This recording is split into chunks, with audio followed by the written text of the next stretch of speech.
बिस्मिल्लाहिर्रहमानिर्रहीम। अस्सलाम वालेकुम स्टूडेंट्स।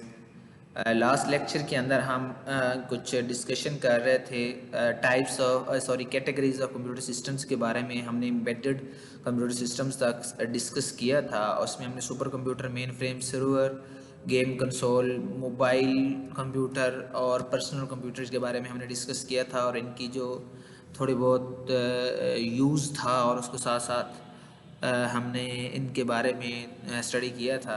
आज हम थोड़ा सा आगे मूव करने जा रहे हैं। एलिमेंट्स ऑफ इंफॉर्मेशन सिस्टम जो है, इंफॉर्मेशन सिस्टम्स के जो एलिमेंट्स होते हैं वो कौन कौन से हैं, और एक जो हमारे पास जिसे हम कंप्यूटर सिस्टम बोलते हैं उसको के लिए एलिमेंट कौन कौन से कंपल्सरी हैं। सबसे पहले हार्डवेयर है, उसके बाद सॉफ्टवेयर है, डाटा है, पीपल हैं और प्रोसीजर्स हैं। कैसे? फॉर एग्जांपल आपने कोई इन्फॉर्मेशन सिस्टम बनाना है जिसकी वजह से आपने कोई इन्फॉर्मेटिव काम या टास्क परफॉर्म करवाने हैं, तो आपके पास उसका हार्डवेयर ही नहीं है तो क्या आप उससे टास्क परफॉर्म करवा लेंगे? तो सबसे पहला जो कंपोनेंट है हार्डवेयर वो होना ज़रूरी है। उसके बाद सॉफ्टवेयर। हमने बात की थी कि हमारे पास अगर हार्डवेयर है तो उसके अंदर सॉफ्टवेयर नहीं है तो क्या हम को टास्क कर लेंगे? बिल्कुल नहीं। तो हमारे पास जो दूसरा कंपोनेंट है सॉफ्टवेयर, उसका होना भी ज़रूरी है। और उसके साथ हमारे पास हार्डवेयर सॉफ्टवेयर तो अवेलेबल है, लेकिन जो डेटा जिसको हमने प्रोसेस करना है वही अवेलेबल नहीं है, तो क्या हमारा काम हो जाएगा? तो डेटा और जो बंदा जो उसको चलाएगा वो, और प्रोसीजर जिसके अकॉर्डिंग वो रनिंग कंडीशन में आएगा, जिसके अकॉर्डिंग वो टास्क होगा, वो होना भी कंपलसरी है। एलिमेंट्स ऑफ इंफॉर्मेशन सिस्टम कैसे वर्क परफॉर्म करते हैं, ये एक छोटी सी एक ग्राफिक इंटरफेस है, ये आप लोग देख लीजिएगा।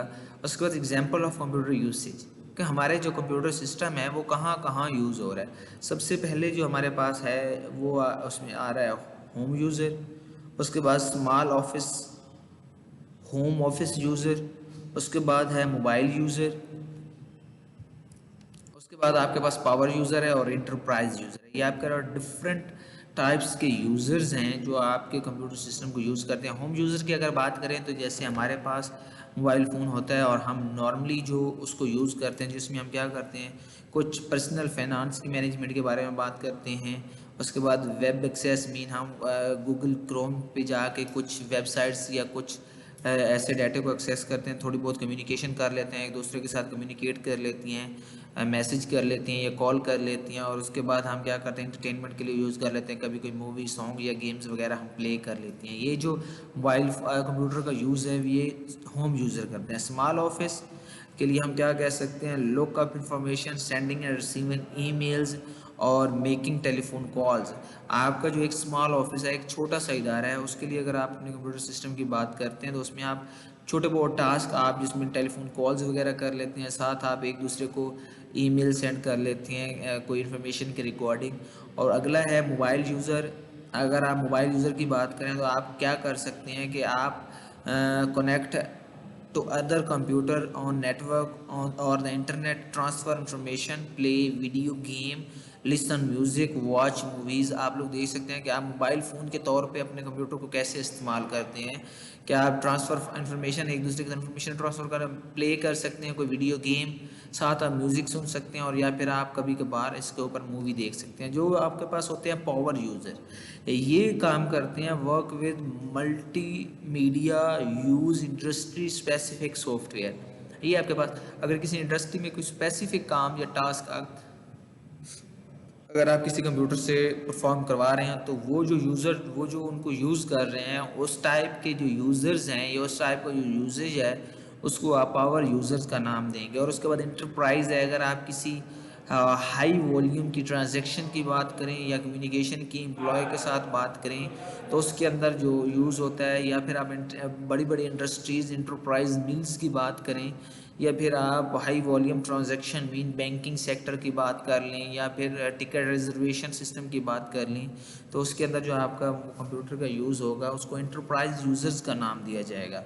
उसके बाद कंप्यूटर की एप्लीकेशंस हैं। कुछ सोसाइटी के अंदर कौन कौन सी एप्लीकेशंस कंप्यूटर की रनिंग में है। कुछ एजुकेशनल एप्लीकेशंस होती हैं, फाइनेंस की होती हैं, गवर्नमेंट्स की होती हैं, हेल्थ केयर्स की होती हैं। हम इनको वन बाय वन ज़रा डिस्कस करते हैं। कुछ साइंस के रिलेटेड पब्लिशिंग, ट्रैवलिंग, मैन्युफैक्चरिंग के बारे में हमारे पास कुछ कंप्यूटर की एप्लीकेशन है। एजुकेशन के रिलेटेड अगर हम कंप्यूटर एप्लीकेशन की बात करें तो सबसे पहले आप एजुकेशन के रिलेटेड देख लें कि आपके पास ये एमएस वर्ड है, एमएस ऑफिस है, पावर पॉइंट है, ये सारी एजुकेशनल रिलेटेड्स हैं। इसमें आप क्या करते हैं कि इनको अपने एजुकेशनल पर्पज़ के लिए यूज़ करते हैं। हम फॉर एग्जांपल मैं आप लोगों को कोई असाइनमेंट देता हूं तो आप एजुकेशनल रिलेटेड एमएस वर्ड को या प्रेजेंटेशन के लिए एमएस पावर पॉइंट को यूज़ करेंगे। ये जो एप्लीकेशन है कंप्यूटर की सोसाइटी के अंदर एजुकेशन के रिलेटेड है। उसके बाद फाइनेंस के रिलेटेड जितनी एप्लीकेशन रनिंग में हैं, फॉर एग्जांपल आप ऑनलाइन जो ट्रेडिंग करते हैं या ऑनलाइन जो फाइनेंस कारोबार को मैनेज करते हैं तो वो आपके पास ऑनलाइन एप्लीकेशन फाइनेंस की एप्लीकेशन की।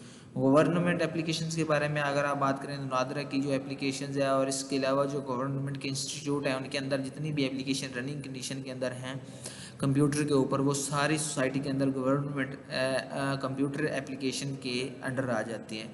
हेल्थ केयर की अगर बात करें तो उसके अंदर कंप्यूटर की बहुत ज़्यादा एप्लीकेशन यूज़ हो रही है। जैसे आप सीटी स्कैन्स वगैरह करवाते हैं या एमआरआई या आप एक्सरे वगैरह करवाते हैं तो आप मशीन के सामने रुकते हैं, वो आपकी जो कंप्लीट बॉडी का जो स्ट्रक्चर है या ब्रेन ट्यूमर के बारे में वो ऑटोमेटिकली डिटेक्ट करके देता है कि आपके ब्रेन में ट्यूमर है, या इंटरनल स्ट्रक्चर आप जिसे अल्ट्रासाउंड कहते हैं तो वो कंप्यूटर के ऊपर आपकी कंप्लीट इंटरनल स्ट्रक्चर आ रहा होता है। तो ये सारी एप्लीकेशन हेल्थ केयर के रिकॉर्डिंग कंप्यूटर की हैं। उसके बाद साइंस के रिकॉर्डिंग जो साइंटिस्ट होते हैं या मैथमेटिशियन या साइंटिस्ट जो जदीद एप्लीकेशंस को यूज़ करते हुए अपना जो टास्क है वो मोर क्विकली परफॉर्म कर रहे हैं। पब्लिशिंग्स के अकॉर्डिंग अगर आप अपनी कोई रिसर्च पेपर पब्लिश करवाते हैं तो उसके अकॉर्डिंग, ट्रैवलिंग के अकॉर्डिंग हम बात करें तो आजकल ऑनलाइन जो टिकट रिजर्वेशन सिस्टम है वो आपके पास ट्रैवलिंग के अकॉर्डिंग आ रहा है। और मैन्युफैक्चर में CAD का जो कॉन्सेप्ट है कंप्यूटर एडेड डिज़ाइन जो है ये एप्लीकेशन है जिसकी वजह से आप क्या करते हैं कि आप मैन्युफैक्चरिंग के जो स्ट्रक्चर्स हैं वो डिज़ाइन कर सकते हैं। और ये सारे का सारा जो काम है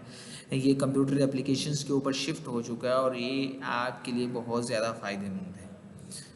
ये था हमारा फर्स्ट चैप्टर जिसके अंदर हमने कुछ बेसिक स्टडी किया कंप्यूटर्स के बारे में। फर्स्ट चैप्टर आप लोग बुक से स्टडी कीजिएगा, बुक आपकी साइट पे गिवन है, आप लोग वहाँ से उसे डाउनलोड कर सकते हैं। और फिर भी अगर किसी को कोई इशू हो तो वो हम इंशाल्लाह डिस्कस कर लेंगे। अपना ख्याल रखिएगा। अल्लाह हाफ़िज़।